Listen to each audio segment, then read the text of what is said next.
श्री स्वामी समर्थ. स्वागत आहे तुमचं सोनाली न्यू शेअरिंग या चॅनलमध्ये. आपल्याकडे श्रावण महिन्याची सुरुवात झालेली आहे आणि या महिन्यामध्ये ग्रंथ वाचन करण्याला खूप महत्त्व आहे. आपल्याकडे प्रामुख्याने शिवलीलामृत, नवनाथ पारायण आणि त्याचबरोबर गुरुचरित्र या प्रकारचे ग्रंथ वाचले जातात. त्याबरोबरच एक पवित्र आणि खूप महत्त्वाचा असा ग्रंथ आहे, तो म्हणजे दुर्गा सप्तशती. या महिन्यामध्ये जशी भगवान शिवाची, विष्णूची सेवा करण्याला महत्त्व आहे, त्याचबरोबर आपली कुलदैवी, आपली देवी यांची सेवा करण्याला खूप महत्त्व आहे. या महिन्यामध्ये जर दुर्गा सप्तशतीचे आपण पारायण केले तर आपली कोणतीही इच्छा त्वरित पूर्ण होते.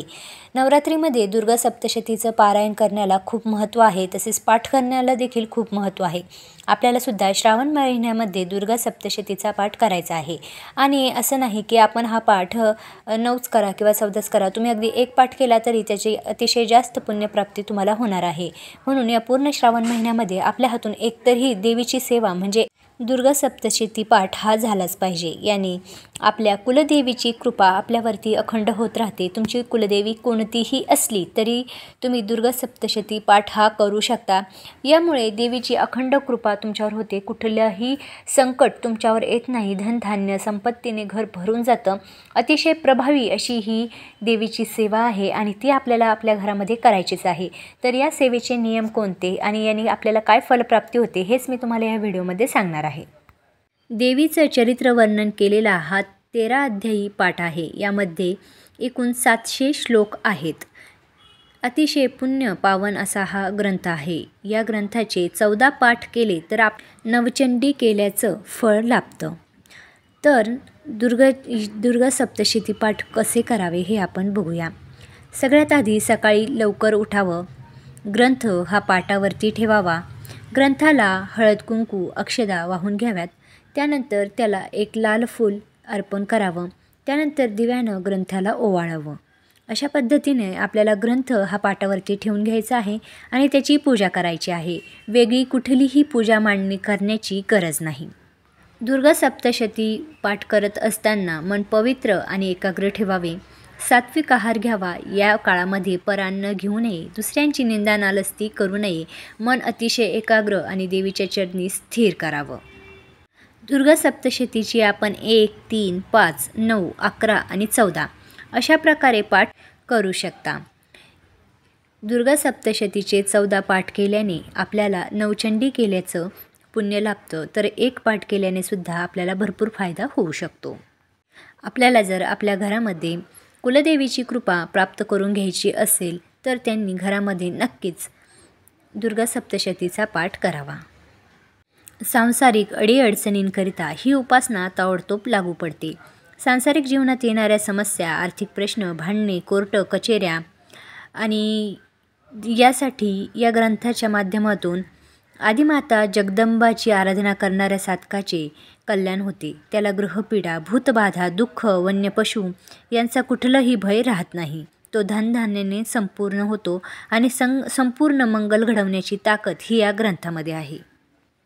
दुर्गा सप्तशतीचे एकूण 13 अध्याय आहेत आणि या 13 अध्यायातील प्रत्येक अध्यायाला एक विशेष असे महत्त्व आहे. तुमच्याकडून जर पूर्ण पाठ करणं शक्य झालं नाही तरी यातील एक अध्याय जो आहे त्या अध्यायाची सुद्धा फलश्रुती खूप छान आहे. आणि तुम्हाला जर तुमच्या संकटाचं, तुमच्या समस्याचं निवारण करून घ्यायचं असेल तर यातील जो एक अध्याय असेल तो तुम्ही जर नित्य पठण केला तर तुमच्यावर कुठल्याही प्रकारचं संकट राहत नाही. तर आता आपण कुठल्या अध्यायाची काय फलश्रुती आहोत ते बघूया. अध्याय 1 काळजी मिटणे, योग्य दिशा मिळणे. अध्याय 2 कोर्ट कचेरी आणि वादात यश. अध्याय 3 शत्रुपीडा, गुप्त शत्रू यांचा नाश होतो. अध्याय 4 समाज कल्याणार्थ हा पाठ केला जातो. अध्याय 5 मनोकामनापूर्तीसाठी हा पाठ केला जातो. अध्याय 6 वाईट शक्ती, राहू केतू, पीडामुक्तीसाठी हा पाठ केला जातो. अध्याय 7 इच्छापूर्ती, साहस वाढवणे यासाठी हा पाठ केला जातो. अध्याय 8 नात्यांतील दुरावा नष्ट होण्यासाठी हा पाठ करतात. अध्याय 9 अपत्यप्राप्ती, हरवलेली व्यक्ती सापडणे यासाठी हा पाठ करतात. अध्याय 10 अपत्यास सुबुद्धी, योग्य मार्गदर्शन मिळवण्यासाठी करतात. 11वा अध्याय व्यापारवृद्धी, अडकलेले पैसे सुटणे यासाठी हा अध्याय वाचतात। अध्याय 12वा, प्रतिमेस धक्का आणि आदर वाढण्यासाठी हा अध्याय पठण केला जातो। शेवटचा अध्याय 13वा हा आध्यात्मिक प्रगती वाढवण्यासाठी केला जातो। अशा प्रकारे या प्रत्येक अध्यायाचं अनन्यसाधारण असं महत्त्व आहे। दुर्गा सप्तशती पाठ केल्याने आपल्यावरील प्रत्येक संकट, कष्ट, दुःख, दारिद्र्य हे दूर होत असतं। म्हणून प्रत्येकाने श्रावण महिन्याचे औचित्य साधून घरामध्ये निदान एक तरी पाठ नक्कीच करावा। जो भक्त नवचंडी म्हणजेच 14 पाठ करेल त्यांना नवचंडीचे पुण्य लाभणार आहे। आपल्याकडून ते शक्य झालं नाही तरी निदान एक पाठ तरी करून घ्यावा, जेणेकरून आपल्यावरती आपल्या कुलदेवीची अखंड कृपा राहील आणि पूर्ण वर्षभर तिचा आशीर्वाद आपल्याला भेटेल। या व्हिडिओमध्ये एवढेच। भेटूया पुढच्या आणखीन एका नवीन व्हिडिओमध्ये नवीन माहितीसह। तोपर्यंत श्री स्वामी समर्थ।